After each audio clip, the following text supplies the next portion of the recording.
real educators who are living this work. When I think about the greatness that is happening every day in schools all over the world, I feel compelled to do a small part in helping others understand the many facets of the work we do.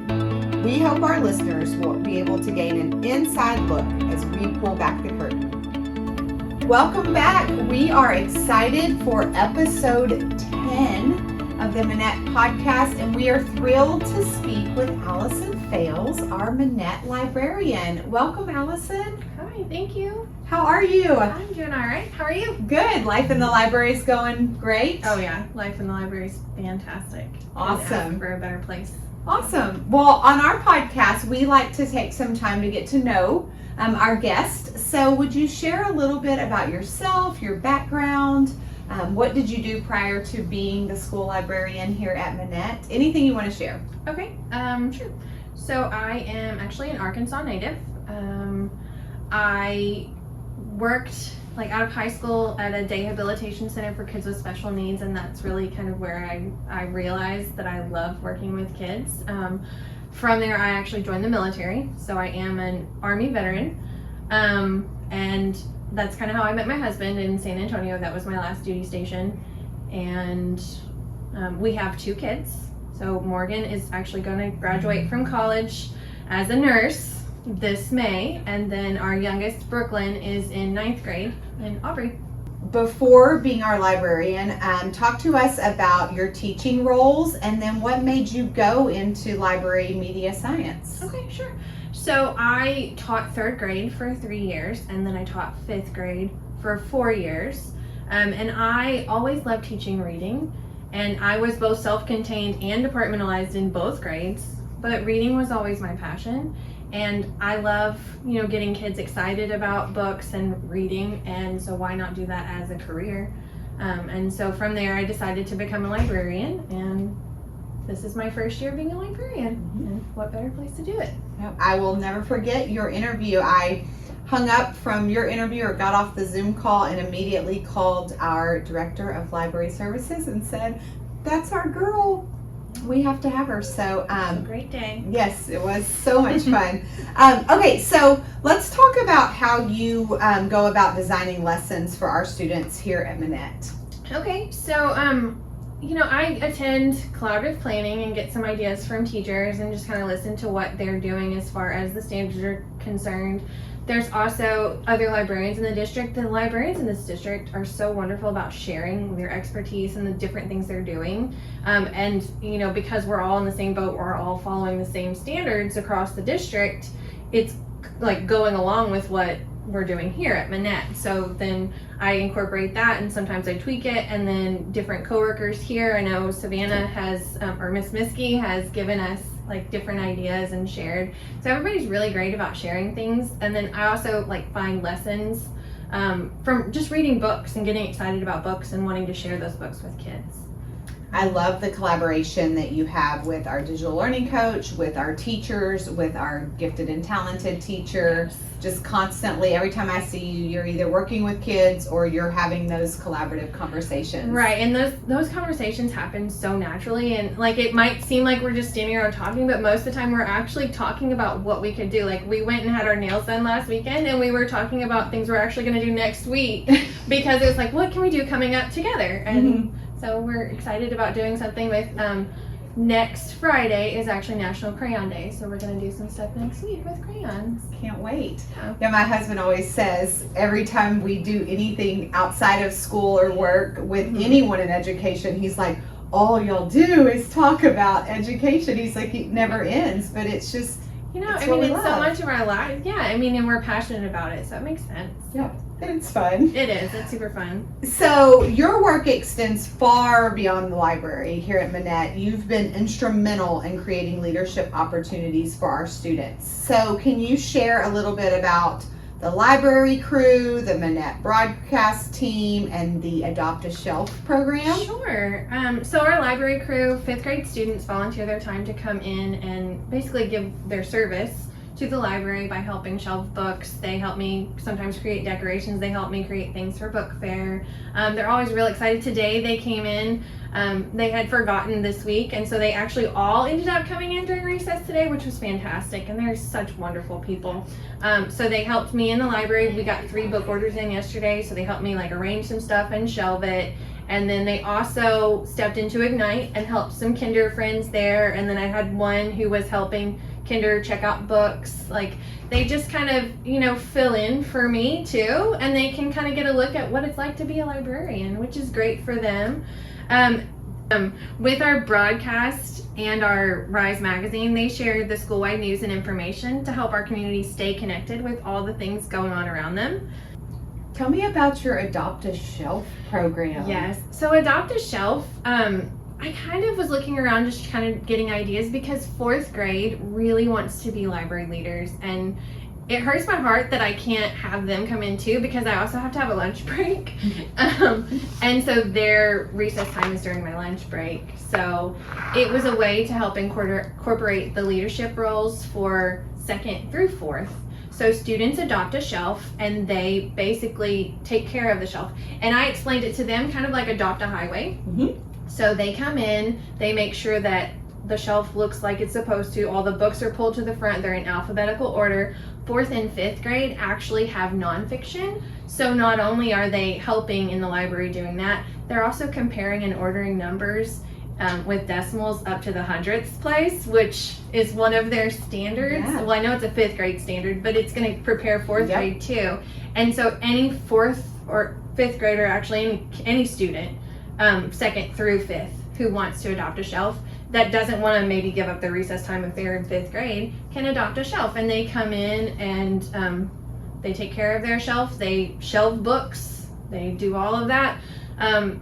The students who don't have nonfiction are still putting books in alphabetical order, which is a skill that they have to have that honestly, when you're using computers and technology, you don't realize that you're not using it, right? So that's one of those skills that's going to help them in their future. Well, and we talk about, our vision of empowering leaders, and, my daughter is a 3rd grader and she is so proud of her shelf. She was so excited, but just watching how that simple little program is empowering ownership. Students own it. They see that library and the library as a whole is something that they own and that they have engagement in, and it just it's really cool to see how proud they are. Right, absolutely. And I think it, just like you said, it's ownership because it's not my library, it's our library. I'm here for them, but then when they feel that, and then they also know what's there. And today one of the students mentioned, I found this book because it was on my shelf, because it helps them find books that they wouldn't normally find. And so the challenge is, finding a different shelf, not one you always go to. That's great. Yeah, that's awesome. Well, on Fridays, we also have a special visitor stop by our library. So tell our listeners about this special guest. Every Friday, we have Tales with Tales, which is a reading program. We have a wonderful therapy dog and handler. So Miss Kay is our dog handler, and her dog's name is Finn. And teacher-selected students in 2nd, 3rd, and 4th grade have been coming in to read to Finn. And this helps students build confidence in reading aloud and build relationships and fosters a joy and love of reading, and we're very fortunate to have them. And they're fantastic too, because originally she started out, she was going to be every other Friday for an hour, and then she's like, you know what, we can do every Friday for an hour. And then now she's blessed us with 2 hours every Friday, which is wonderful because then more kids can come and read, and they just get so excited to see him, and I'm excited too, honestly. It's a great day. And I think it just speaks to this idea of how our students connected to our building and to what we're doing. And I think that with your Adopt a Shelf, with your library crew, and with Finn, it's just more ways for us to really broaden that scope of how many students can get connected in an extracurricular way here at Minett. Absolutely. So, and we love Finn. Oh, yes. I'm not a dog person personally, and I would say he's my favorite dog I've probably ever met. Yeah, it's easy to love him. He's incredible. He's awesome. And so is Miss Kay. Yes, she is. Yes, she is. Okay, so what do you hope students leave the library with, besides a good book, of course? Right. Honestly, inspiration. Yes, the love of reading, but it's one of those things. We're not all going to love math. We're not all going to love the same thing, but finding something that inspires you, that's what I want them to leave with. Like some form of inspiration, some sort of spark to get them curious about things and make them want to learn more. And that, like, finding themselves in a book, finding their loves of things in a book. Yeah. Awesome. Okay. We are going to get into the fun part of the podcast, little surprise ending. And so at the end of each podcast, we like to have a little fun. Mm-hmm. So today we're going to play favorites. Oh boy. Okay. So I'm going to ask you a category and you're going to give me your favorite. So we'll start easy. Okay. So we've got to ask, what is your favorite book genre? Historical fiction. Okay, yes. Historical fiction girl. Yes, I love historical fiction. Okay, favorite book? It's not a historical fiction. Song for a Whale. Okay, It's favorite realistic fiction. Favorite genre of music? Oh. Country? Okay, me too. Like lately, I think it's been country. It's changed at different seasons of my life, but For sure. now it's country. Favorite movie?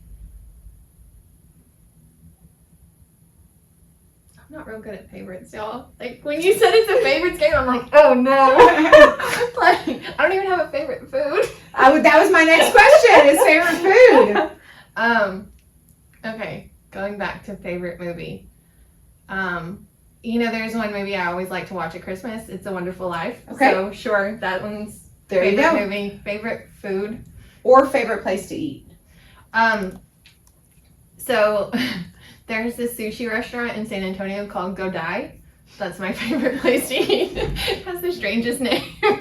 But hey, yeah, good food. It is good food and it's safe. So Yeah, and regardless of the name.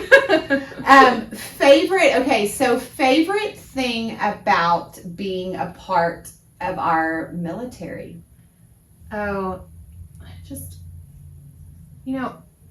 honestly, I think a sense of honor and, pride, because I'm very proud of my military service. Mm-hmm. So As you should I think that's probably, Mm-hmm.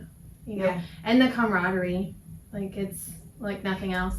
Mm-hmm. But, honestly, education's kind of the same too. Right? You're bonded. Mm-hmm. You're bonded for life. Yeah, you have those. Mm-hmm. Absolutely. I tell people that I'm so proud that you're a veteran. I tell people all the time, anytime I can share that with people. And I tell people that, when I'm interviewing candidates, there are certain things that I kind of are like light bulb moments for me, right? So like if you play college sports, like that's a light bulb moment for me, because I'm like, okay, you know what it's like. You were able to get your teaching degree, student teach, be athletic, probably have a life outside of those things and still meet all the demands. So you could probably thrive as an educator. Right, and you know how to work as a team. Yeah, you kind of get it, right? And then same thing with veteran. Like that's a huge light bulb for me, because I'm like, okay, if you can survive boot camp and you know what it's like to really care about the big picture and to serve others over yourself the way that veterans do, that's somebody you want on your team. Yeah. So when you shared about your journey just as a human being, but then also that next layer of being a veteran, I knew that my heart was right and my gut was right, and we had to have you. Awesome. Okay, last favorite thing about being the librarian at Minett. Oh, the kids, hands down. And getting to just have fun teaching them all the time. Yeah. And your space isn't bad. Oh, my space is incredible, right? But without the kids, it would just be a space. It would just be a space. Definitely the kids. And the kids love it just as much as the adults do up there. So we love having you as our librarian, Alison. Thank you. I love being here, and y'all are stuck with me for a very long time. We will take it. We will take it. Well, thank you for your time, and we will let you get back to your library. All right. Thanks. If you are hearing this message, you've listened to the entire episode, and for that, we want to thank you from the bottom of our hearts. We hope you enjoyed this new episode, and if you did, please leave us a like on YouTube and be sure to hit subscribe. Don't forget to follow us on Instagram